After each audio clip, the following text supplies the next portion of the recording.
Here's the news at 10. First, the highlights. Governor Sanwo-Olu approves appointment of new permanent secretaries, tutors general. Federal High Court in Abuja orders release 270 Nigerians in Ethiopia. On the foreign scene, United States President approves anti-personnel mines for Ukraine as Russian troops advance. And in sport, former UFC welterweight champion Kamaru Usman doubtful of return amid talks of bout with Shavkat Rakhmonov. Now the details. I am Dele Agadumo. Lagos State Governor Babajide Sanwo-Olu has approved the appointment of 7 permanent secretaries and tutor generals in the state public service. The new appointees are Director, Administration and Human Resources, Public Service Office, Adebopo Oyekon Ismaila. Director, Administration and Human Resources, Ministry of Establishments and Training, Abisola Dokomo Adimite. Director, Statistics, Ministry of Economic Planning and Budget, Olayinka Ojo. Director, State Council, Ministry of Justice, Hamid Oyenuga. Other appointees include Director, Education, Principal, Education District 3, Mojisola Yusuf. Director, Education and Principal, Education District 4, Dauda Hassan, and State Auditor General Designate, Office of the State Auditor General, Muiwa Aditola. A circular signed by the Head of Service, Bode Aguro, stated that the appointments were based on merit, noting that the appointees were selected from a pool of successful candidates after a screening exercise for permanent secretaries and tutors general in the Lagos Public Service. Agoro expressed confidence in the capabilities and competencies of the new appointees, just as he stated that the appointments take effect from Tuesday, 19th of November, while portfolios of the new permanent secretaries will be announced in due course. The contractors handling various housing projects on behalf of Lagos State Government have been warned to deliver all aspects of the projects as scheduled in all contract agreements, or have contracts terminated and rewarded to those who will deliver on time.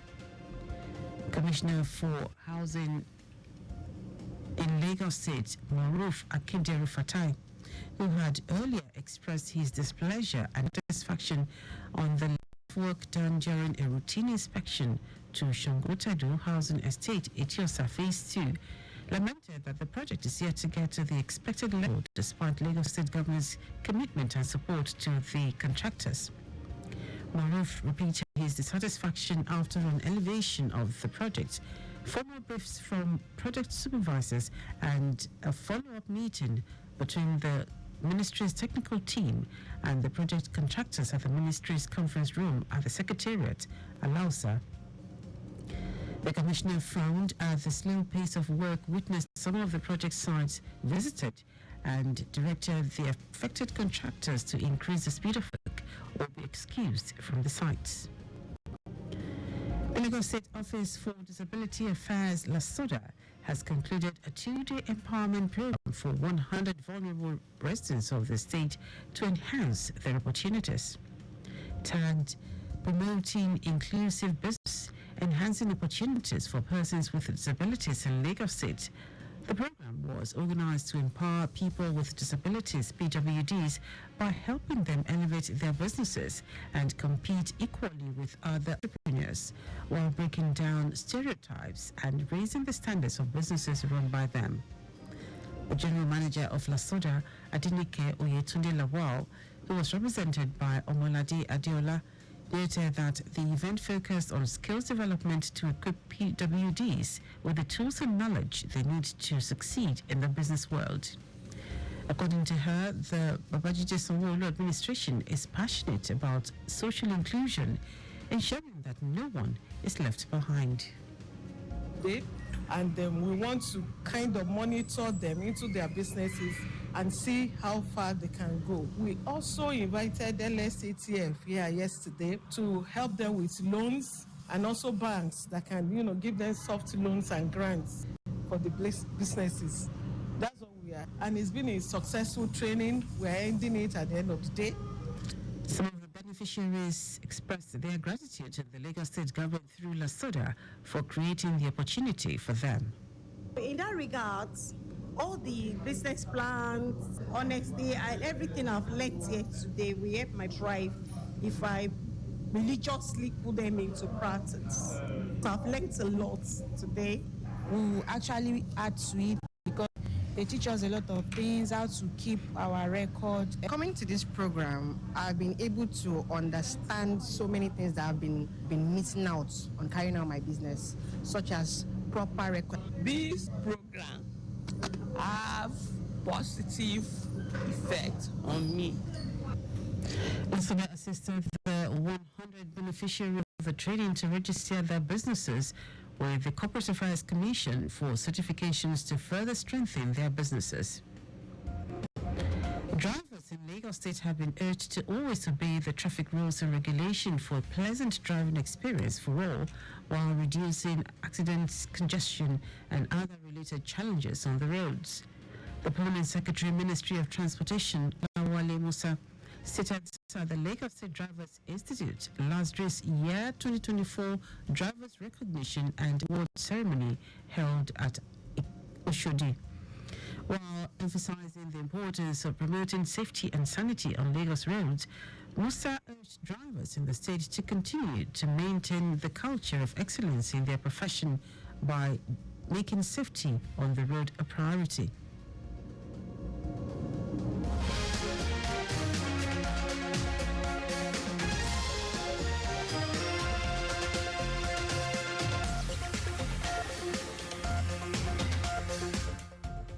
Keep doing what they are doing, especially the ones that got the award, because they are being recognized for their excellence when it comes to driving. LASDRI is doing this one piece at a time. We have 30 awardees now.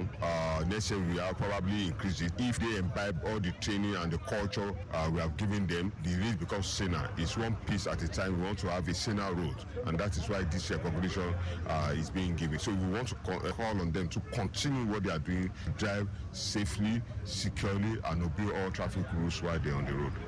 On her part, the General Manager, Lagos State Drivers Institute, LASDRI, Afsat Tiamiu, described driving as a professional skill, hence the efforts of the state government to recognize 30 drivers from various organizations for their hard work, perseverance, and dedication to duty while ensuring the safety of lives and property of residents.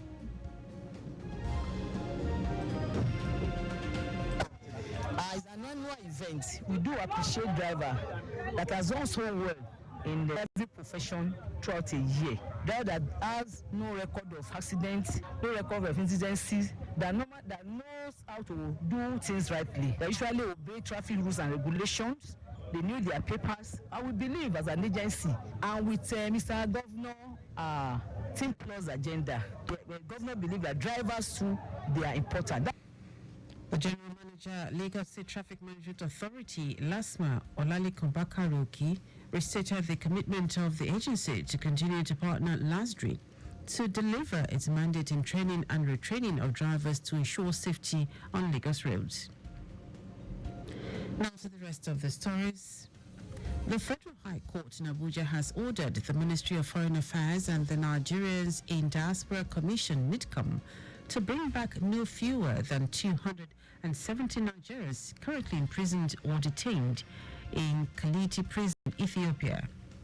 Justice Inyang Ekwo, in a judgment delivered on November 14, gave the order of mandamus compelling the ministry and NIDCOM to receive and return the imprisoned Nigerians consequent upon the decision and declaration of the Ethiopian government that they have no budget for their food. Justice Ekwo ruled that the applicants have made a credible case for the court to issue an order of mandamus to compel the first and second respondents to perform their statutory functions. The applicants, Sunday Umaduagu, Henry Ayawo, and Leonard Okafo, have filed an originating motion on notice listing as defendants NIDCOM, the Foreign Affairs Ministry, the Senate, the House of Representatives, the Federal Republic of Nigeria, and the Attorney General of the Federation. They said some of the persons in the prison were not even tried as they did not understand the language, and neither were they offered the services of an interpreter. Suspected Boko Haram insurgents have ambushed a monitoring team of the Nigerian Security and Civil Defense Corps, NSCDC. The attack occurred in the Farin Kassa area of Chukun local government area of Kaduna State when the operatives were inspecting the national grid installation in Shiroro, Niger State. An NCDC spokesperson, Afolabi Babawale, said the team, comprised of 9 officers and 71 other ranks, was mobilized in response to recent attacks on power lines, a development that had led to a blackout in northern part of Nigeria. He said the NSCDC operatives fought back valiantly, managing to neutralize over 50 insurgents during the exchange, while 7 officers were unaccounted for. On his part, NSCDC Commandant General Ahmed Aoud, who condemned the attack, labeling it as a cowardly act against personnel committed to the nation's defense, praised the courage and determination of the operatives. He emphasized the Corps' unwavering commitment to safeguarding critical national assets and infrastructure amid rising security challenges. Now to foreign news. United States President Joe Biden has agreed to give Ukraine anti-personnel landmines. This is in a move to slow down the advances of the Russian troop. Officials in the Defense Ministry confirmed that Ukraine has pledged to use only mines that remained active for a limited period of time and would not use them in densely populated areas. Meanwhile, the U.S. Embassy in Kyiv is temporarily closed as it says it received information of a potential significant air attack on November 20.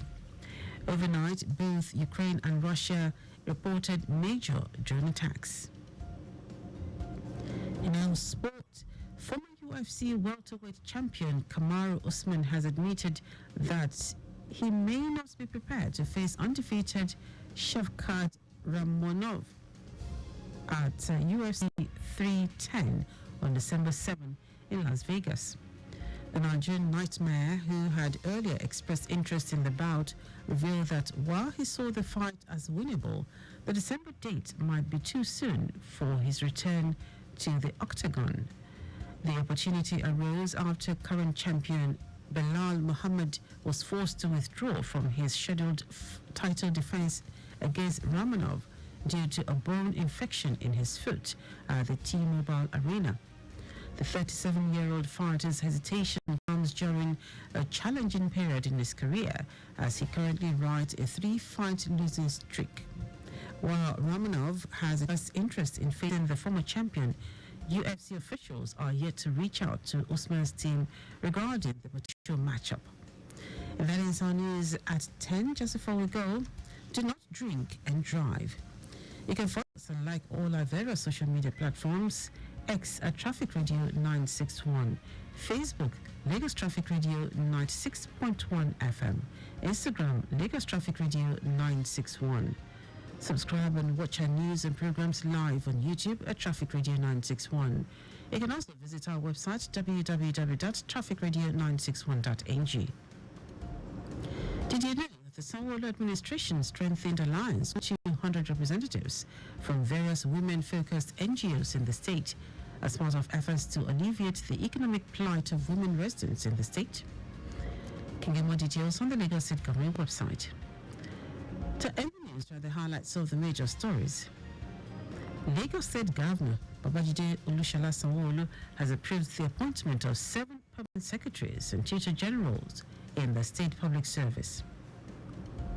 The Federal High Court in Abuja has ordered the Ministry of Foreign Affairs and the Nigerian Diaspora Commission to bring back no fewer than 270 Nigerians currently imprisoned or detained in Kaliti Prison, Ethiopia. We also told you that United States President Joe Biden has agreed to give Ukraine anti-personnel landmines.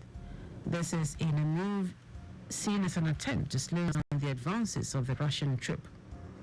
And in sport, former UFC welterweight champion Kamaru Usman has admitted he may not be prepared to face undefeated Shavkat Ramonov at UFC 310 on December 7 in Las Vegas. For contact with the newsroom, send a message to info@trafficradio961.ng. That is the news broadcast compiled by Mojid Olalade. I am Dele Agadumo.